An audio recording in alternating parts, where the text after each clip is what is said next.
Hi, Nick Tockert here with the Historical Fencing Guild. Well, folks, today I'm coming at you from my study, a place where normally I would be working on my other channel, the Nick Tockert Art channel. But I wanted a comfortable place to talk about my latest project. And in the bulk of videos from Friday, which was a couple days ago, you may see it prop up, and I've probably talked about, but I want to give you guys the real in-depth. But before I get into it, I have to get into what it came from.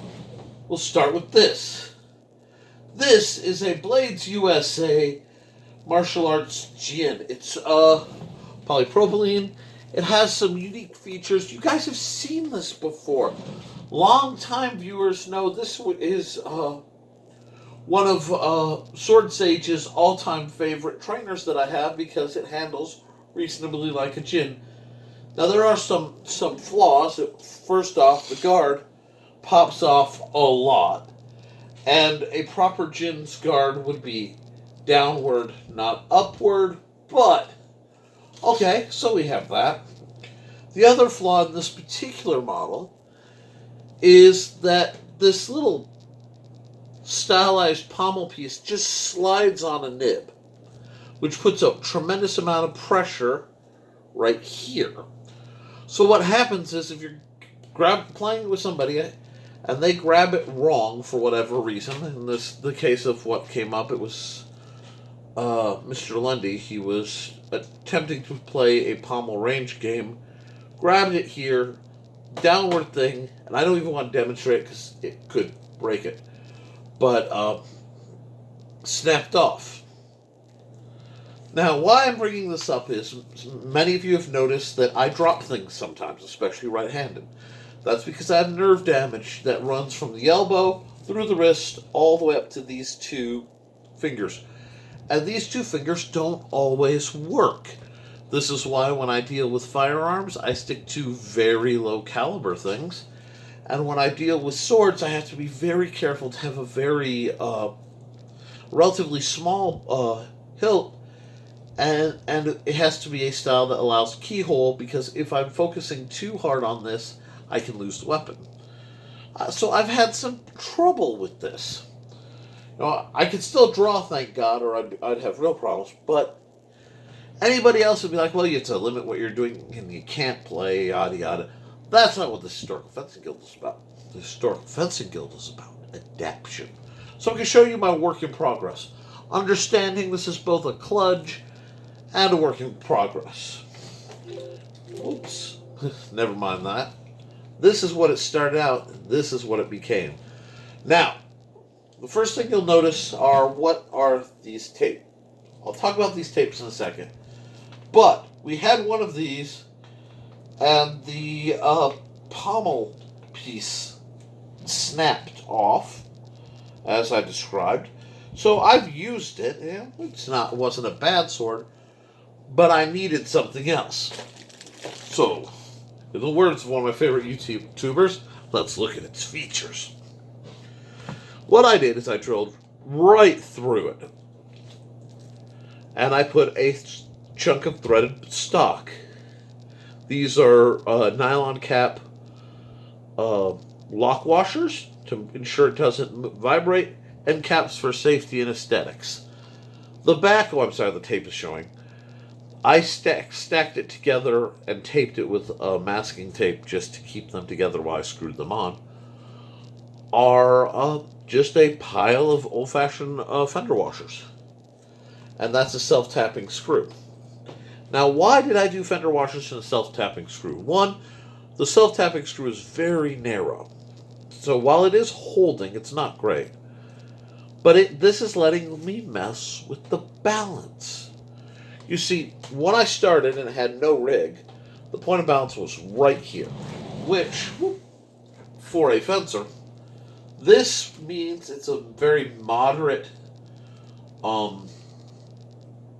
there's a lot of chopping potential. The farther out from the guard it is. Now, the rigging so far, the original test brought it to this side, and the additions have brought it to this side of the other tape. Just about. Actually, I'm a little nose heavy. So, What that means is the more of the weight that is put in the hand for a thrusting weapon, the lighter and more nimble it feels. This is almost perfect when you realize the guard is going to be here. Now, I've been experimenting with different guards. I can slide on a bell. I can put a saber wrap. Probably by Friday, I'll have something new rigged to it. But I wanted to leave it apart so you can see the basic construction. Because I also, let me see, you'll notice some changes in the grip. Because of the way I'm fighting this, this is the thickest part, which feels real good like this because it pushes your hand up.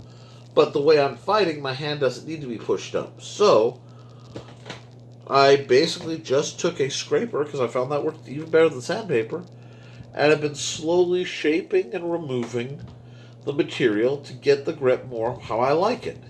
It's not done, but I think you guys can see what's going on here. Now, I could replace this with either a chunk of fiberglass and epoxy it in, or a more customized piece of bar stock, again epoxying it in the middle so it's smooth on the ends, and then either just deburr or actually thread and caps onto that. I could do that. But right now, what I've affectionately made is a kludged small sword.